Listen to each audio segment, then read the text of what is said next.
એક રિપોર્ટ છે સેબીનો, તમે લોકો શેરબજાર નામ તો સાંભળ્યું છે, સેન્સેક્સ નામ તો સાંભળ્યું હશે. એ રિપોર્ટ તમારે જાણવા જેવો છે, કેમ કે આજકાલના જમાનામાં લોકોને શોર્ટકટમાં પૈસા કમાવા છે, યંગ જનરેશનને ખાસ, કેમ કે લોહી આપણું ગરમ હોય છે, એટલે આપણે એમ થાય છે કે ફટાફટ પૈસા કમાઈ લઈએ.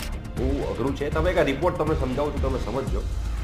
સેબીએ જે રિપોર્ટ બહાર પાડ્યો છે એમાં એવું કીધું છે કે જે લોકોને 30 વર્ષથી નાની ઉંમર છે એવા 31%થી વધીને 43% લોકોએ ત્યાં ફ્યુચર ઓપ્શનની અંદર ટ્રેડિંગ કરવાનું ચાલુ કર્યું છે. ટ્રેડિંગ કરવાનું એટલે પહેલાં 131 લોકો એવા હતા જે લોકો ફ્યુચર ઓપ્શનમાં ટ્રેડિંગ કરતા હતા જેમની ઉંમર 30 વર્ષથી ઓછી હતી.